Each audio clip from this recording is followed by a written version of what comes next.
தேவனே, இன்று என்னை ஒரு மாற்றும். ஏப்ரல் மாதம் 22ஆம் தேதி. கவலையை விட்டுவிடுங்கள். மத்தேயு 6:25. ஆகாரத்தை பார்க்கிலும் ஜீவனும் உடையை பார்க்கிலும் சரீரமும் விசேஷித்தவைகள் அல்லவா? வாசிக்க வேண்டிய பகுதி மத்தேயு 6ஆம் அதிகாரம் 25 முதல் 30 வரை. ஆகையால் எண்ணத்தை உண்போம், எண்ணத்தை குடிப்போம் என்று உங்கள் ஜீவனுக்காகவும், எண்ணத்தை உடுப்போம் என்று உங்கள் சரீரத்துக்காகவும் கவலைப்படாதிருங்கள் என்று உங்களுக்கு சொல்லுகிறேன். ஆகாரத்தை பார்க்கிலும் ஜீவனும் உடையை பார்க்கிலும் சரீரமும் விசேஷித்தவைகள் அல்லவா? ஆகாயத்து பட்சிகளை கவனித்து பாருங்கள். அவைகள் விதைக்கிறதும் இல்லை, அறுக்கிறதும் இல்லை, களஞ்சியங்களில் சேர்த்து வைக்கிறதும் இல்லை.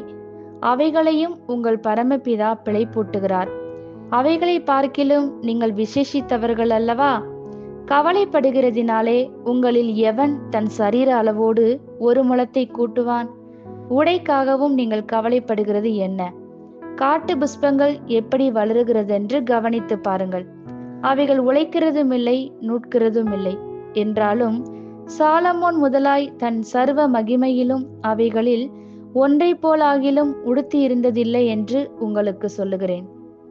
அற்ப விசுவாசிகளே, இன்றைக்கு இருந்து நாளைக்கு அடுப்பிலே போடப்படும் காட்டு புல்லுக்கு தேவன் இவ்விதமாக உடுத்துவித்தால் உங்களுக்கு உடுத்துவிப்பது அதிக நிச்சயமல்லவா? ஆமேன். கவலைப்படுவது பொய்யான ஒரு பொறுப்பை நம்மேல் சுமத்துகிறது. கவலை என்ற வார்த்தைக்கு துண்டு துண்டாக பிரித்தல் என்று பொருள். அது நம் நிதானத்தை இழக்க செய்து கவனத்தை சிதறடித்து தேவன் மேல் நமக்கு இருக்கும் விசுவாசத்தை திருடி விடுகிறது. ஆகவேதான் இயேசு கவலைப்படாதிருங்கள் என்று கட்டளை கொடுக்கிறார். கவலையின் அடிப்படை காரணங்களை கண்டறிய இயேசு நம்மை ஊக்குவிக்கிறார். கவலை ஆதாரமற்றது.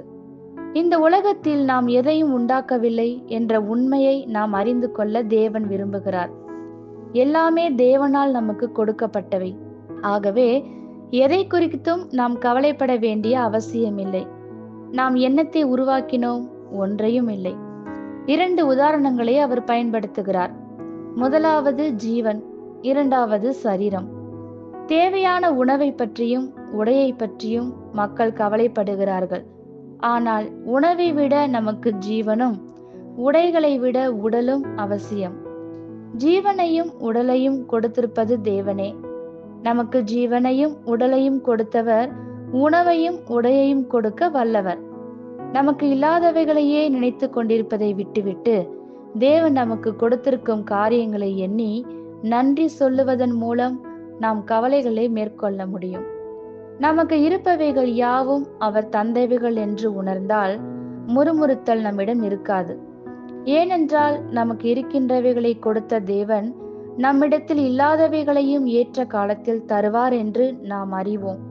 நமக்கு இருக்கும் எல்லாவற்றையும் விட்டுவிட்டு தேவனுடைய கரங்களில் நித்திய பாதுகாப்பில் ஒப்பு கொடுப்போம்.